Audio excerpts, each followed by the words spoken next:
আমার একটা মেয়ের সাথে দীর্ঘদিন ধরে সম্পর্ক ছিল, এখন নাই, শয়তানের ধোকায় পড়ে পাপে লিপ্ত হয়েছি। এখন আমি যদি তওবা করে ওই মেয়েকে বিয়ে করে ফেলি, তাহলে আল্লাহ কি আমাকে ক্ষমা করবেন?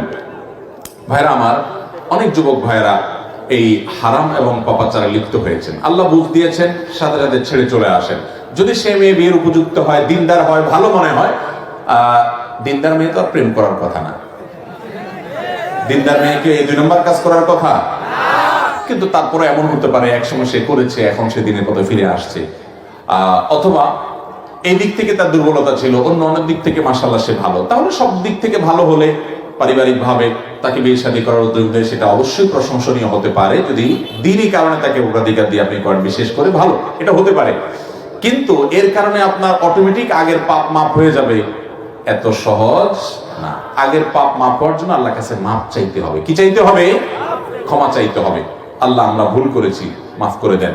তবে হ্যাঁ, ওই যে যারা এই প্রেম, আমি তো প্রেম শব্দ বলতে আমার ইতস্তত বোধ হয় এই জায়গায়, আমি সব জায়গায় বলি ভাই, এটার নাম কখনো প্রেম হতে পারে না। বিবাহ রহিতকে যে ছেলে মেয়েদের যে ইটিস পিটিস, এটার নাম হলো ভণ্ডামি। এটা কিসের প্রেম নাম দিয়েছেন আপনারা? এত সোজা। প্রেম বা ভালোবাসা যদি বলতে হয়, সেটা স্বামী স্ত্রীর মধ্যে হবে। কার মধ্যে হবে? ইলিগাল এবং অবৈধ সম্পর্ক আবার প্রেম ভালোবাসা হয় কিভাবে? এটা মন্দ ভাষা, এটা ভালোবাসা না। ভালোবাসা কোনটা? স্বামীর সাথে স্ত্রীরটা। যাই হোক, যদি কেউ এরকম 2 নম্বর কোন সম্পর্কে জড়ায় পড়ে, যেটাকে আপনারা প্রেম বলেন আর কি, এই 2 নম্বরেতে যদি কেউ জড়ায় পড়ে, জড়ায় পড়ার পরে বেশিরভাগ ক্ষেত্রে দেখা যায়, ওই যে ভণ্ডামি কেন বলছি, বেশিরভাগ হলো টাইম পাস। যুবকরা বদমাইশি করা, ফষ্টি করা তাদের ধান্দা, আর মেয়েগুলা অনেকে আছে এখলাসের সাথে প্রেম করে। এখলাসের সাথে প্রেম করে মানে কি, ও সত্যি সত্যি হয়তো ভালোবাসছে আর কি, কিন্তু সে বুঝে না ওই পোলা তো বন্ড পুরা, ও তো টাইম পাস করতেছে। ও অনেকগুলোর সাথে সম্পর্ক করে, আর এদিকে মাদ্রাসার হুজুররা এসে কানে কানে বলে, হুজুর একটা মাদ্রাসার ভালো দেখে পর্দানশীল মেয়ে দেখবেন আমার জন্য। এদিকে অন্য মেয়েদের সাথে ফষ্টি করে। ওই মেয়েরা তো টের পায় না, ও সর্বস্ব হারানোর পরে পরে বলে যে হ্যাঁ, বিয়ের লোভ দেখে, প্রলোভন দেখিয়ে দর্শন, হানতান, নানান কাহিনী সাজায়। আল্লাহ তাআলা আমাদের ছেলে মেয়েদেরকে বুঝার তৌফিক দান করুন। ভাইরা আমার, এই তথাকথিত প্রেম, এই প্রেম নামক গন্ডামের পর কত মেয়েরা নির্যাতিত হয়, কত ছেলেরা ক্ষতিগ্রস্ত হয়, প্রতারিত হয়। এগুলো বেশিরভাগই প্রতারণা। হ্যাঁ, তোমাকে বিয়ে করবো, হান করবো, তান করবো, যে তলে তলে মহিলা মানসার মেয়ে খোঁজে। প্রতারণা হলো না? বেশিরভাগই প্রতারণা। যদি কেউ এই প্রতারণা করেছে, এরপরে তওবা করে ফিরে আসছে, আবার তাকে বিয়ে করছে, মন্দের ভালো। কিন্তু আবার এটা মনে করবেন না, অনেকে মনে করে হুজুর প্রেমের উদ্দেশ্যে বিয়ের উদ্দেশ্যে প্রেম করছি, আমার মধ্যে কোনো খারাপ মতলব নাই যে প্রতারণা করবো, 2 নম্বরই করবো, আমার নিয়তটা খালেস, আমি তার বিয়ে করব। এই উদ্দেশ্যে প্রেম করলে জায়েজ হবে কিনা? তো এটা নিয়ে আমি সবসময় বলি ভাই, কোরবানের উদ্দেশ্যে গরু চুরি করা জায়েজ হবে? আপনি একটা গরু চুরি করলেন, নিয়ত কি? আল্লাহর রাস্তায় আল্লাহকে খুশি করার জন্য বিসমিল্লাহ আল্লাহু আকবার বলে কোরবানি দিয়া নিজে গোশত খাইবো, এলাকা মানুষকে খাওয়াইবো, মাদ্রাসায়ও দান করিব, এরকম খালেস নিয়তে যদি আপনি চুরি করিয়া গরু জবাই দিয়া কোরবানি করেন, সওয়াব পাইবেন না মায়ের খাইবেন? তো কোরবানির উদ্দেশ্যে গরু চুরি করা যেরকম, বিয়ের উদ্দেশ্যে প্রেম করাও সেরকম। উদ্দেশ্য ভালো, কিন্তু পদ্ধতি কি খারাপ। বিয়ে করবেন যখন পরিকল্পনায় করছেন, তো 2 পরিবারের মাধ্যমে আলোচনা করে সামনে এগিয়ে যান। যুবকরা এই শয়তানি এবং পাগলামি থেকে সরে আসেন, যৌবনকে নষ্ট করবেন না। পশ্চিমা দুনিয়া শেষ হয়ে গেছে ভাই, ইউরোপিয়ানরা, আমেরিকানরা শেষ হয়ে গেছে, ওদের পারিবারিক কোনো বন্ধন, বন্ডিং বলতে কিচ্ছু নাই।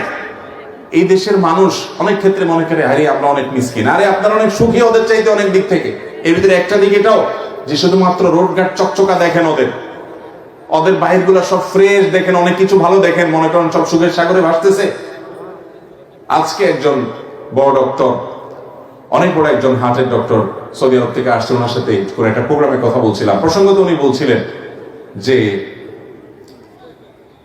যারা আল্লাহর বিধানের বাইরে গিয়ে শান্তি খোঁজে স্বাধীনতার নাম দিয়ে, এদেরকে মনে হয় অনেক সুখী, তারা মনে যায় তা করতে পারে। এদের কি পরিমাণ ডিপ্রেশনে ভোগে এবং কি পরিমাণ তাদের মধ্যে আত্মহত্যার প্রবণতা, নিজেকে শেষ করার প্রবণতা, এটা কল্পনা করা যাবে না ভাই। আল্লাহর বিধানের বাইরে কখনো শান্তি পেতে পারে না মানুষ। পশ্চিমা দুনিয়া মানুষের সাংসারিক জীবন, দাম্পত্য জীবন শেষ। এই সাবকন্টিনেন্টে, আমাদের এই সমস্ত অঞ্চলে গরিব মানুষ, কিন্তু স্বামী স্ত্রীর মধ্যে সম্পর্ক এত নিবিড়, দিন দিন সেটা খারাপের দিকে যাচ্ছে, কিন্তু এখনো পর্যন্ত ওদের চাইতে আমরা অনেক ভালো আছি। বিবাহ বহির্ভূত সম্পর্ক কখনো মানুষের জীবনে শান্তি আনে না। শান্তি আনতে হলে বৈবাহিক সম্পর্কে তারপরে ভালোবাসা নিবেদন করতে হয়। ভাইরা আমার, বিয়ে যখন হয় পারিবারিকভাবে সামাজিকভাবে, তখন একটা কমিটমেন্ট থাকে, একটা বোঝাপড়া থাকে, একটা দায়বদ্ধতা থাকে।